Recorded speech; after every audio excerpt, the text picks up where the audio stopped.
I am here to discuss the so-called flying saucers. We know now that in the early years of the 20th century, this world was being watched closely by intelligences greater than man's. Did the CIA write Wind of Change by the Scorpions? As humans busied themselves about the various concerns, they were scrutinized and studied. Dr. Loeb, what percentage chance do you give it that you have indeed uncovered extraterrestrial or non-human technology? With infinite complacence, people went about their affairs, yet across an immense ethereal gulf, intellects vast and unsympathetic drew their plans against us. All of a sudden, a stick out of nowhere landed right in front of us, and there was no tree, nothing overhead. Something threw it at us. Yeah. What's your hot take on Travis Taylor?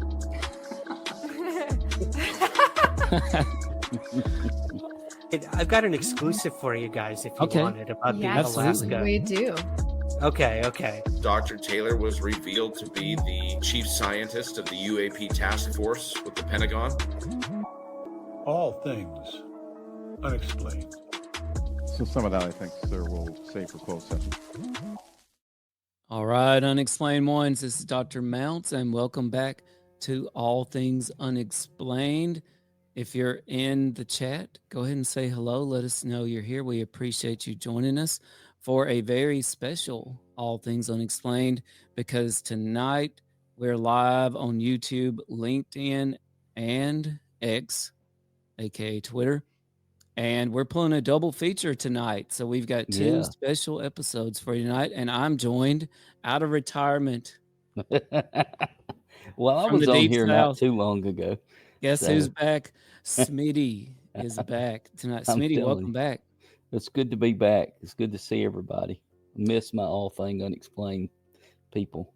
Yeah, well, this is right up your wheelhouse tonight because we got a special double feature where we'll be delving into the JFK files tonight. And Smitty is our in-house history expert. I think it's so unbelievable that they open these files for the public to see. And this has been going on for the longest time. They've begged people to do that. Finally, we get to see these. And there are a huge amount of files to look through. Oh, that's right. It's basically impossible to look through all of them. But I'm proud of All Things Unexplained because I feel like we made two significant discoveries here in the JFK files. And we've got our friend of the show, 2020 Defense and Tactical, joining us. Lee, thanks for joining us. Check out, Lee's been on the show, by the way. Smitty, were you on with Lee? I believe so, yeah. Yeah, and it's got a great book. We'll put that up in the chat, Lee, if you don't mind, a link to where everybody can check out your book. It's about a group of UAP crash retrieval team. It's a UAP crash retrieval team. It's a great book. And Lee also talks about his own triangular UAP experience in that book. And he's got a sequel on the way. So Lee, put that information in the chat for us, and we'll put it up on the screen for you. So Lee, thanks for joining us tonight, and everybody else all around the world. If you haven't already, I encourage you to check out our YouTube store.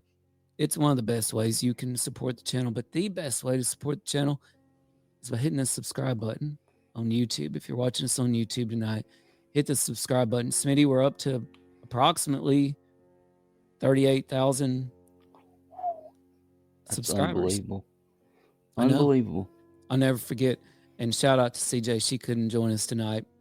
But I'll never forget the very first episode we ever did. Right. It was on Bigfoot. Remember that? It was. And basically our only viewers, and it was for Corn Wing Con. So this was in 2020. It was during COVID. Yeah, during COVID. So all the cons, everything went online, right? And so we got invited to do Corn Wing Con, which was a novel concept, an online con at the time. I feel like it was pretty novel. And I mean, there were some great presentations. Like this one woman set up camera outside her house, and she's like twirling bowling pins that are on fire while she's chanting or something. I'll it pass on that. It was pretty cool though. There was some innovative presentations, but we did a presentation on Bigfoot, and my children's books had just come out, and CJ's parents were the only people, so far as I know, that tuned in, and they were asking questions and kind of pretending that they weren't CJ's parents. And I loved one of their questions was, is Bigfoot affected by COVID? That was pretty smart. Pretty intelligent. And Lee, I don't know why it won't let you post the link, but just if you can post the title of there we go. There's the link. Hopefully people can click on that. And Lee, you might want to just Orbit. There it is, Orbit. I'll put it up on the screen. That's a long link there. Bottom line is, go to Amazon, search for Orbit, and you'll find that book in there. It's a tremendous book. So subscribe on YouTube. Also, this will be on every audio podcast platform tomorrow. So if you wouldn't mind, wherever you listen to us on your podcast of choice player, go ahead and follow us. Click the 5 stars. If you scroll down under the show information, you'll see a link for 5 stars.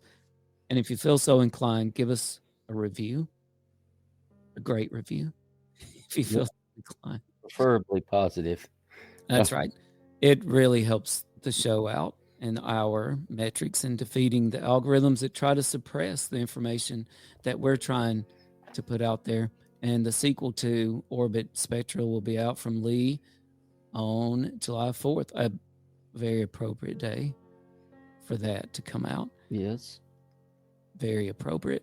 So, yeah, give us a follow on the podcast players of your choice. We really appreciate you. And you can also head out to our website, allthingsunexplained.com. It's a great place to see everything we've got going on. Great place to donate. You can also just donate to the show. All the monies you donate goes straight to the podcast, and we depend on the support of listeners like you. All right, so first up tonight, I want to introduce the file number. So we're not going to keep this secret or anything. And Smitty, I'm proud of All Things Unexplained because I feel like this is really quite the revelation that we discovered. This is file number 104-10326-10063. We call it the musician asset, and it involves a famous musician, personality, radio, television personality in Austria by the name of Walter Dutch. How should we pronounce that, Smitty? D-E-U-T-C-H. Dutch, yes. I think. Dutch, D-U-T-S-C-H. That's not in the file, but Smitty's going to get us started and tell us a little bit more about Walter. And I tell you, the interesting thing about him and who we're going to talk about later is their jobs allowed them to move around from place to place. It gave them access to places that normal people, say I'm a teacher, which I am, I would just be going to different countries, but these have access. But he was an Austrian musicologist and folk music archivist, and he worked in Austrian radio and television. He had a big Austrian TV show that was very popular during that period of time. He ends up retiring there, served in World War II as a German soldier, captured by Allied forces, holds a POW in the U.S. And he also said what I thought was very interesting is he was able to obviously interrogate people, and he interrogated a Nazi assassin who he hoped to get information from, but it said the U.S. had a burn on after the man, so the man fled and went back to Germany. But he basically, he explains a Cold War strategic role in intelligent battles between the East and the West. I think that's big. And I've always got into looking at a lot of this Cold War battles between the East and the West. It actually restructured our whole system of education because we had to feel like we had to beat the Russians in technology. So we restructured things in order to make more math, which I'm sure you liked because you were a math teacher, and more science. And so those two things. I always define the Cold War as like two children almost, even though they were children with the power of nuclear capabilities that wanted to outdo each other. And so if one put a satellite in space, we had to put a man on the, they put a man in space first. Yuri Gagarin, we had to put a man on the moon.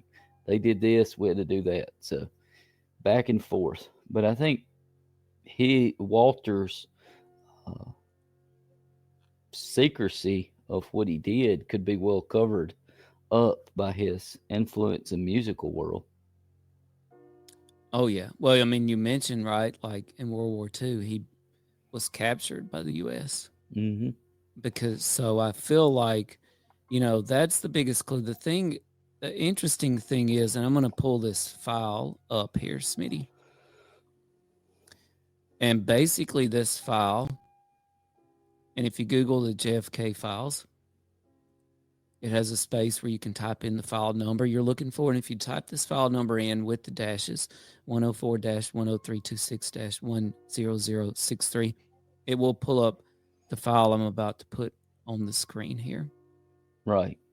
And let me get this up here. So essentially, this is a letter from a code-named asset in November 14th, 1995. Oh, I got to remove the other picture before I get that one up there. And here we go. And I'm going to try to make this as big as I can. He moved to Austria twice, it says. 71 and 83. Yeah, and he basically, became fully established in Austria. And here we've got this letter from him to the CIA, because in 95, they were talking about, revealing the names and a lot of these files that had been redacted for decades. And Walter was really worried about how this would affect his life. And by the way, I don't know if you mentioned this, Smitty, but Walter passed away, I believe, earlier this year. He was 101 years old. 101. Yeah. I know one thing. He was super concerned about that 2,000 square foot apartment. He Oh, mentions that on like several different things about how much it would cost him and how much it would be for him to have to restart. And really, so if he's writing this to the CIA, there's no real doubt that he was a CIA operative. I mean, what would be the point of this letter if he wasn't some sort of operative or something to that effect? Because he is really, really concerned about how it's going to affect his life if it gets out that he was actually part of this mission that was going on between the East and the West. I thought that was interesting. Oh, yeah. Here on the last page, it says the subject would be endangered by Islamic groups here who have assassinated several, including one city councilman. Embassy gets threatening phone calls as foreigner. Subject denied Austrian pistol permit. Subject also endangered by former Nazi assassin and intel swindler he interrogated and broke 25 years ago, promising him secrecy, but U.S. Army put out burn notice forcing Nazi to move to Germany. So that's the thing about this letter, Smitty. He even wrote this letter under his code name, and here's his code name, and I think y'all can see this on the screen. It's out next to number 3. Ref Iden, that's REF, and the second name is IDEN. I would love to kind of decode the meaning behind this code name, because I feel like there's some meaning here to Ref Iden. But Walter wrote this letter, and you see this a lot in the JFK files, as his pseudonym, Ref Iden, or his secret identity, Ref Iden. And so what we did, All Things Unexplained, we, through our investigation, deduced that with Walter's timeline and Walter being basically the only famous musician, radio, TV personality of the correct age with the correct war service. You know, he got into a POW situation, then he was released, and then poof. It makes a lot of sense, right, Smitty, that he is now a CIA asset. Makes perfect sense. I'll tell you another thing that surprised me is how many Islamic terrorists he talks about. So we just mentioned, and being in Austria, you know, he is, if you read this, he is really concerned, not just for the loss of his life as he knew it, but for the life, I mean, literal life. Like he's scared that he is going to be killed if people find this out. And I mean, he was 75 years old at the time. So the man goes on to live 26 more years. And so would you believe he was coerced or he volunteered for this role? Well, that's a good question. And I mean, based on just the sheer number of JFK files I have read, and based on what we see today still happening, and I can't help but believe it happens to a higher degree today than it did in the 60s. I have to believe he was coerced, right? He's a POW. I'm not sure what they had over his head.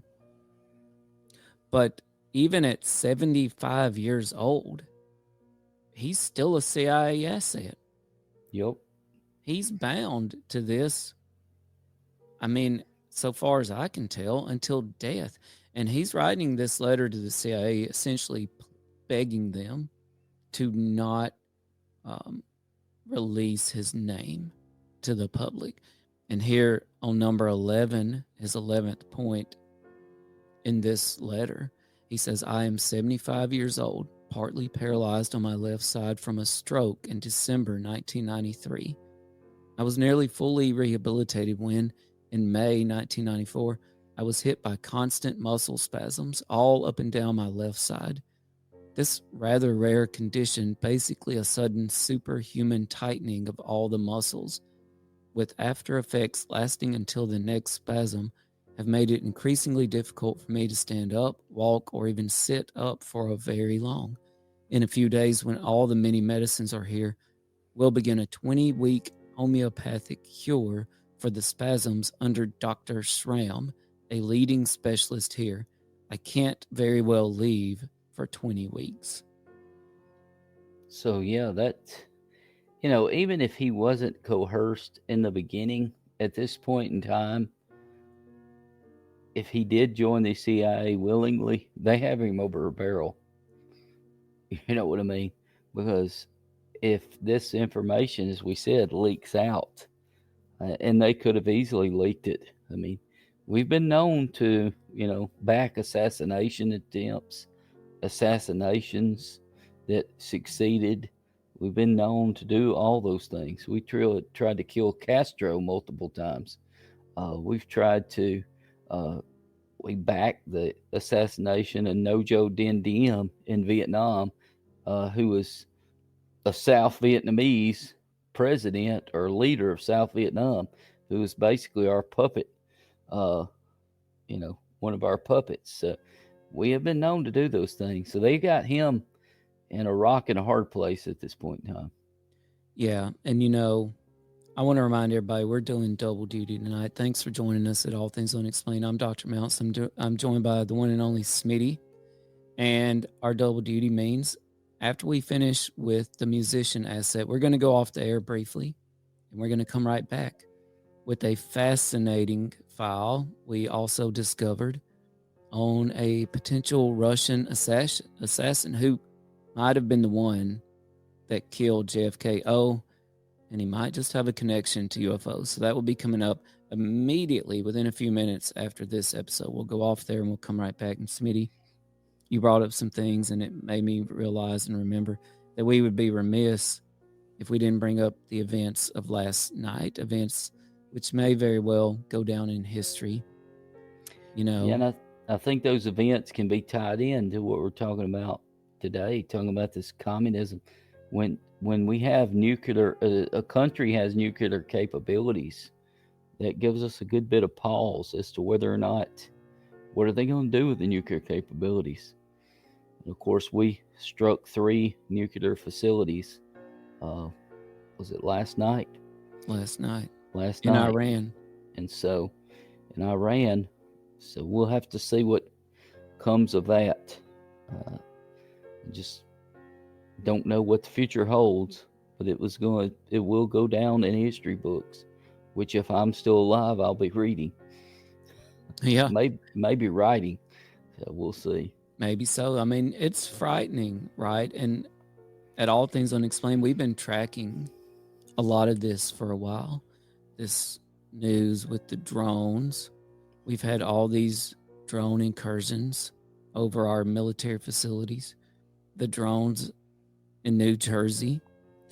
I think a lot of people have forgotten that one day one of our lawmakers went on television, and do you remember what he said? He said the drones were coming from an Iranian mothership off the coast somewhere. That's exactly what he said.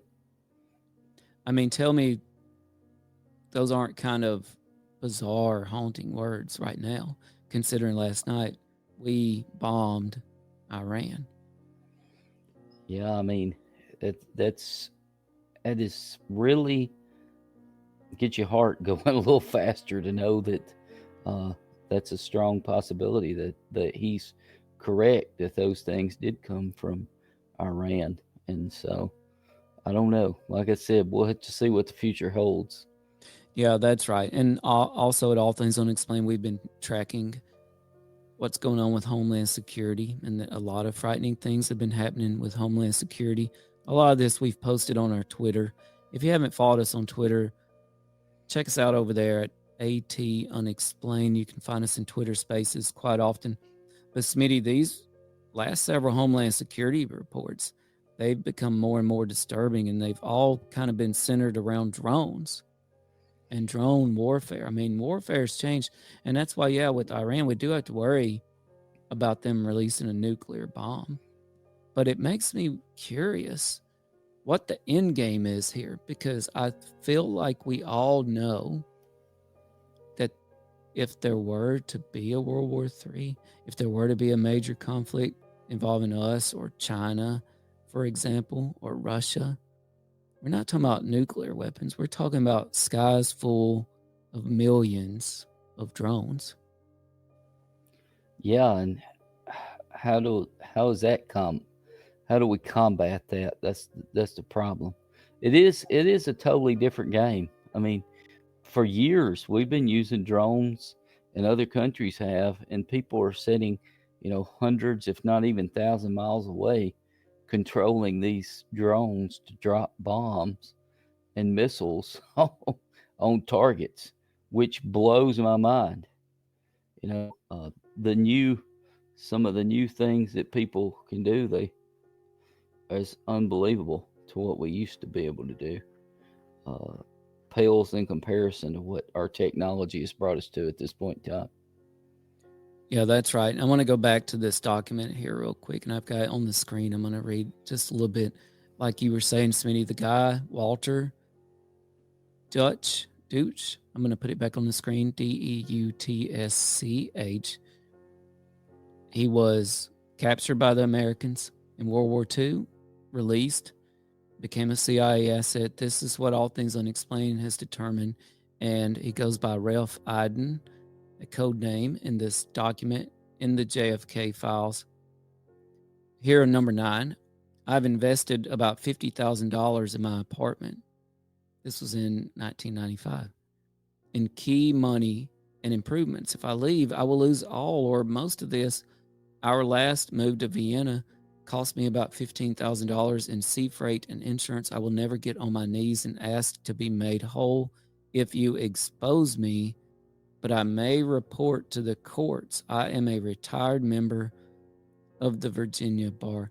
Wow, you can really just pick up on his desperation here. Very much so. I mean, it is pretty amazing. I believe that he thinks that something is about to happen. What's about to happen, I'm not exactly sure, but of course he was going to try to be exposed, but for what purpose, I don't really know. Yeah, and that brings up one of the bigger questions involving this document.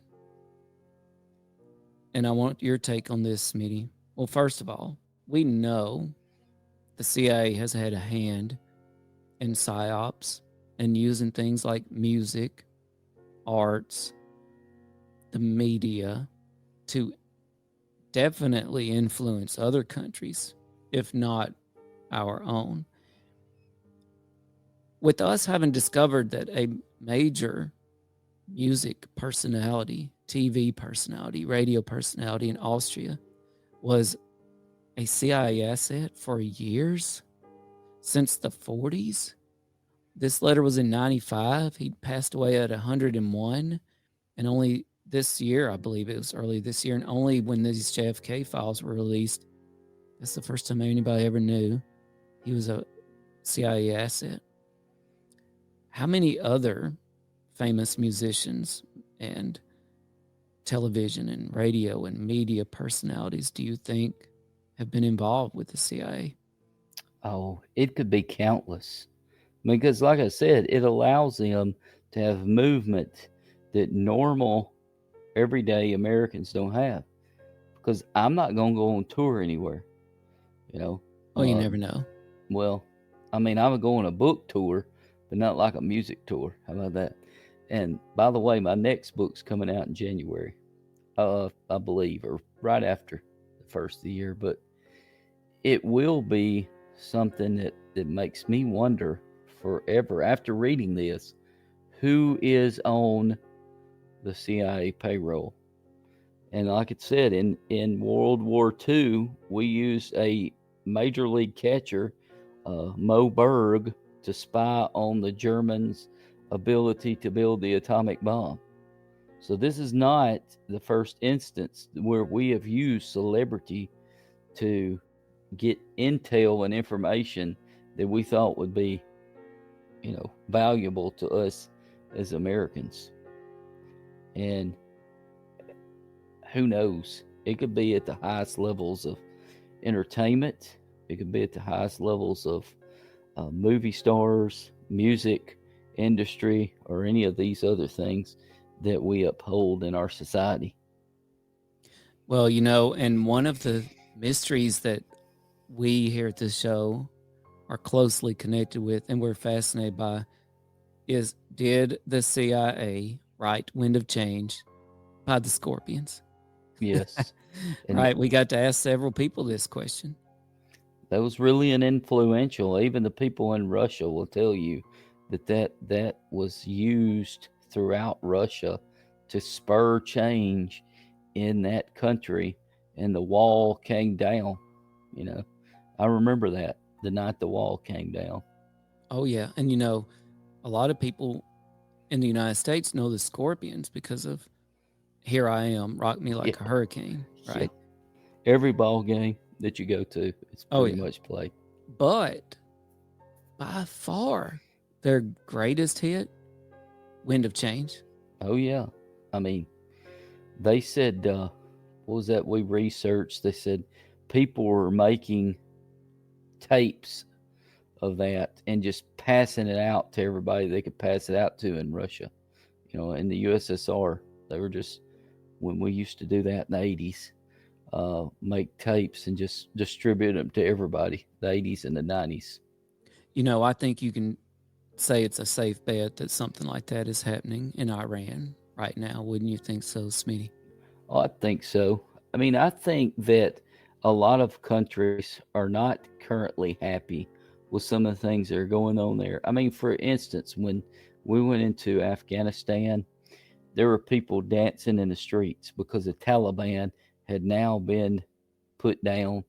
And, and once we left, they took right back over. And there are those who are anti-American, but there are many of it who support us too. You think about our culture is bigger than almost any culture. And I'm not saying that arrogant wise, but I don't watch foreign movies hardly. But every movie that comes out in America goes to a foreign theater. Every hit, Taylor Swift and all those musicians, they're listened to in different languages, or in our English possibly, in other countries. And I can't think. Now, my daughter likes K-pop bands, but I really cannot think about any group that didn't come from maybe England or somewhere. Australia, we got some Australians. Well, some Australians. AC/DC. I mean, you know what I mean. Oh yeah. In general, our fast food, our technology, all those things are everywhere, all spread out through the world. Yeah, and shout out to another podcast that is called Wind of Change. So I encourage everybody to check that out. It's a great podcast. All the episodes are devoted to pursuing that question. Did the CIA write Wind of Change by the Scorpions? And Smitty, I want to read this last thing from this letter from Walter Deutsch to the CIA. Let me pull his name up again here. Walter Deutsch. He simply goes by his code name in the letter, Ralph Iden. And this just is typical of him pleading. He's pleading in this letter, begging the CIA to not release his name to the public. If my name is exposed, I will obviously have to leave Vienna with the whole house full of furniture, pictures, library, clothing, etc., which I packed and paid to have moved here in 1983. Because of my stroke, I will be unable to do any packing, and the move will be very expensive. Where can I resettle in a 2,000 square foot apartment so conveniently located? And then this one really hits home, and it hits hard. My wife and I love living here for many reasons, and leaving would be a cruel and needless fate. I feel for Walter Deutsch. I feel like he found himself trapped in this situation, and like we were wondering, my goodness, what could they have had over his head to keep him locked into this assignment for life? Here's my question too. Where in the world do you get a 2,000 square foot apartment? That is humongous. Oh yeah, especially in Europe, right? I mean, in New York, that would be like, I don't know, $40,000 a month probably. But that's a massive thing. But all jokes aside, he goes on to say in the next paragraph something to the effect that if this happens, he wants to go before a board, and he also wants to even go before the President of the United States. You know, he says that. He says, if you decide against us, I want to appear before the board and even the President when I happen to advise, will pay my own way back to do so. And so he is adamant about not being exposed, to the point where he is going to go to the highest person in the United States in the executive branch. So, pretty amazing. Which we don't know if that happened or not. This is just a file. Walter has already passed away. All Things Unexplained, through our own investigation, determined that this file, this letter from Ralph Iden, is actually Walter Deutsch, an Austrian music personality, but also a CIA asset. And Smitty, I want to ask you our final big question that we can ask about a lot of these files, because it makes you scratch your head. Why is this document in the JFK assassination files? That's a good question. The only thing that I can come to a conclusion is that this man knew something, obviously, about the JFK assassination or some inner workings of it. And I mean, why would he be mentioned otherwise? There's actually, to me, there's no other possible explanation. You know, unless he knew something about the assassination, there's no other reason that he should be mentioned. That would be like me working in one place and the place I don't work in's mentioning my name all the time. Well, I'm not even there. So why would they mention my name? Doesn't make sense.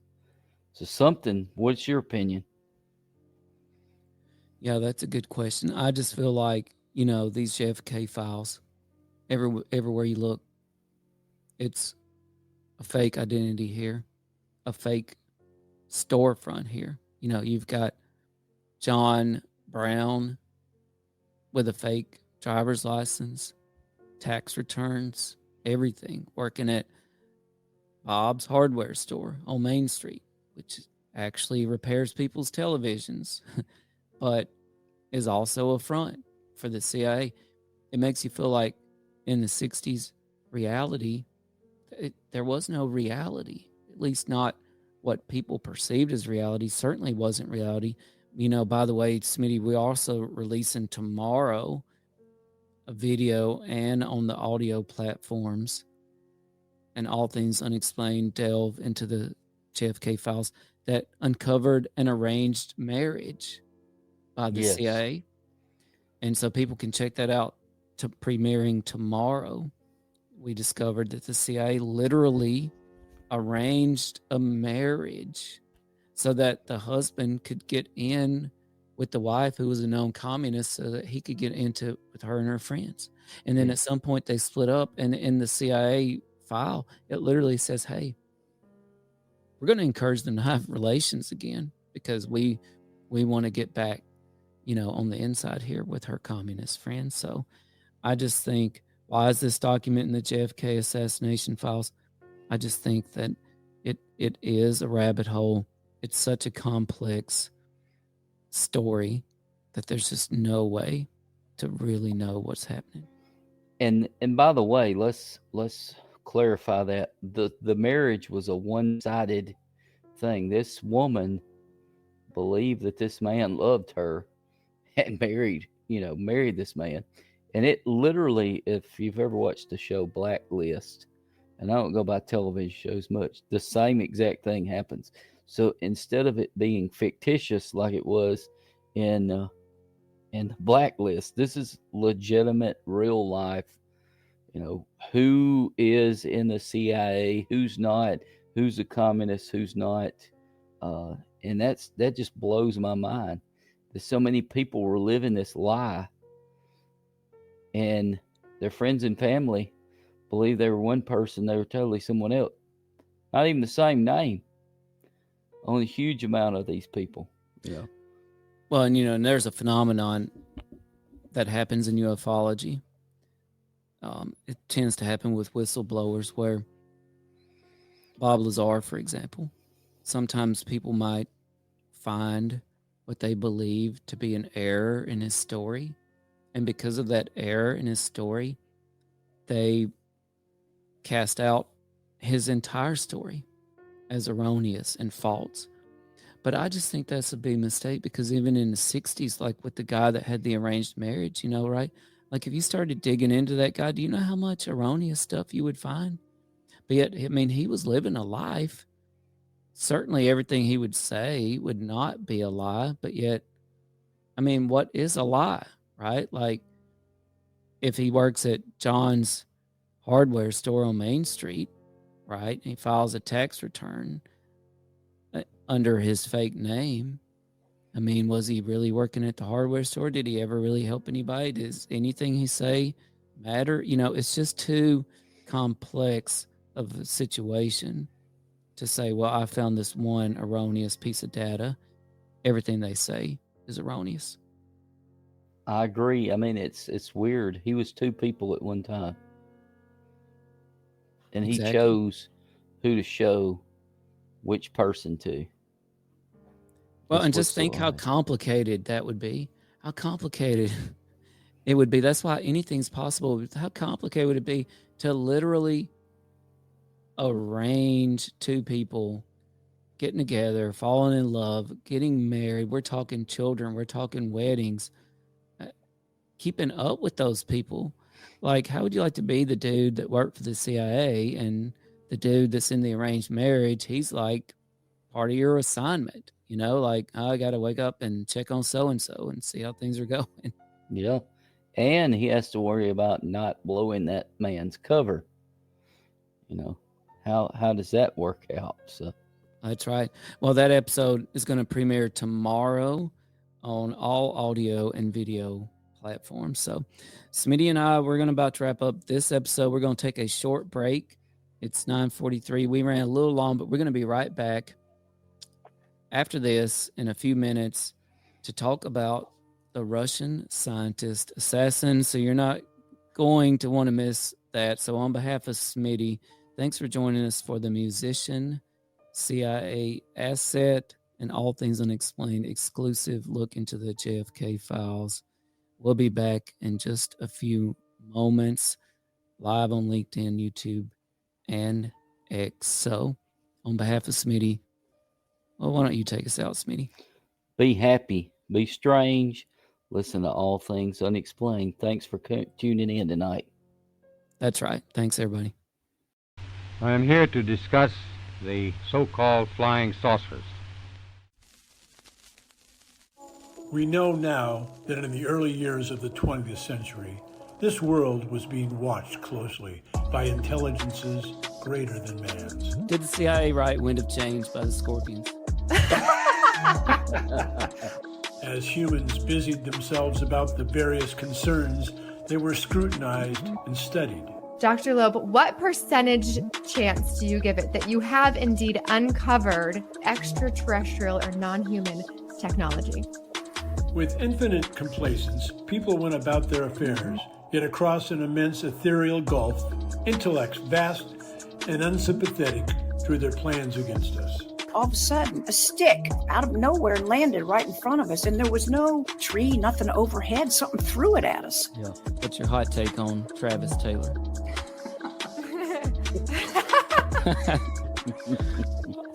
I've got an exclusive for you guys if you want it about the Alaska. We do. Okay. Dr. Taylor was revealed to be the chief scientist of the UAP task force with the Pentagon. All Things Unexplained. So some of that, I think, sir, we'll save for closed session.